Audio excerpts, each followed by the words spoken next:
Iraq, Iran and other countries who are coming and participating in the conference. The topic which I am going to discuss with you is clinical applications of 3D and 4D in Pakistan. Last year in May there was from GE people came to Pakistan. They just gave the introduction what the 4D, 3D is. And then once I went to Montreal last the conference, then really that fascinated. But by the time we thought it should be purchased, the main idea at that time was only the face of the fetus, to enjoy it and to make more of a bond of it. But let me assure you, once you buy the machine, there are lot many indications other than the face, and I'll share you my own experience for about around 8 weeks or 7 weeks. A word about the 4D. What is 4D? Is basically 3D, which becomes real time. We've got the computers where you make the images, and there are still images you find them like this baby. It's not moving.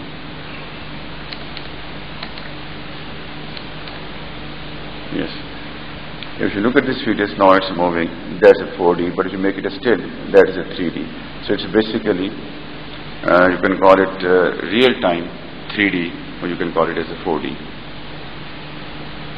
And how it looks like, the computers are there. We're going to construct the image in 3 ways, and that's a real image. There you can see the transverse, the sagittal and the coronal images, and that's the constructed image afterwards. If you make in the real time as ultrasound, that makes the 4D, otherwise it's a 3D. There are a lot many indications, but I'll restrict myself to the gynae ops and a couple of you only. I can't go to the list because of the time, and the topic is basically gynae obstetrics. There are a lot many advantages. A list of them is there. The scanning in the coronal plane, improved assessment of the complex anatomical structure, surface scan, analysis of the minor defects, volumetric measurement of the organs, storage of the scan volumes and images. Our 3D images is superior in specific diagnostic problems, which I'll show you there. And main thing is it has a lot of help in guiding the biopsies and aspirations, especially in the small parts. After getting into through the 2D, then you can take the help of the 3D, especially in the breast and in the liver cases. We are doing the injection absolute alcohol in the case of hepatomas. To know the exact central part of it, it's of great help. I'll run through the slides. First of all, what are the indications in the obstetrics? Nuchal translucency is one of the very, very important things. Those ladies who have got the previous history of a Down syndrome, or there's a cousin marriage, or they're elderly ladies, and they do have the suspicion of nuchal translucency or a Down syndrome, we have been doing it with the help of 2D, but with the help of 3D, the diagnosis makes more than 100%, 95% accurate. There are certain limitations with the 2D, and that is suboptimal position, because you are required to have at least 75% of the fetus in the sagittal view. You can't have the inappropriate median position section of the fetus, attachment nuchal region to the amniotic membranes. That is sometimes a very tricky line over there, because the amnion takes about 16 weeks to fuse, sometimes the chorion. So if the baby is about 11 to 13 weeks done, sometimes the amnion is lying close to the neck of the fetus, and that can mislead as a case of increased translucency while it is not.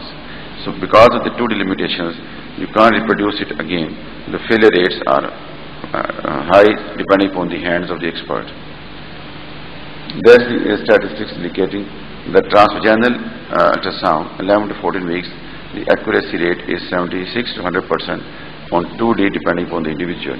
But if you got the 3D, where you can store the data and you can study it and reconstruct them yourself, the success rate goes to 100%, because you stored the data on your computers.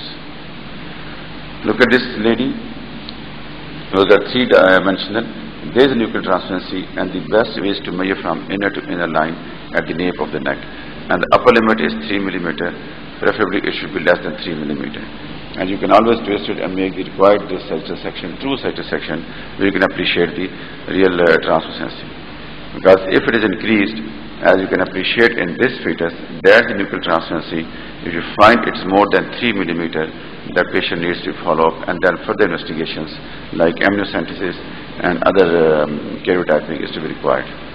And further soft markers, which is a list of about 7 to 8 soft markers, which have to be evaluated in the second trimester to support your diagnosis. Again, you can see this sagittal view. You can see the increased translucency over there. Similarly, regarding the face and ears, one of the these days the soft marker in the Down syndrome is the ear, and that is taken with reference to the age of the fetus. What is the gestational age is? There are statistics available about 4 to 5 millimeter below the gestational weeks. Say if you're about 30 weeks pregnant, it should be around 25-26 millimeter the length of the ear. If it is small and low placed, that's one of the signs that you can suspect is case of Down syndrome. A lot of work is done on the face, and that was the first, I think, one of the bonds which makes you a little emotional, a little happy in the occasion, because most of the patients they come, they ask to have the face of the fetus to enjoy that and make a bond. Just to show you how accurate it is, how the image is, that's a 3D image before the birth of the baby at 32 weeks, and that is immediately after the birth of the baby.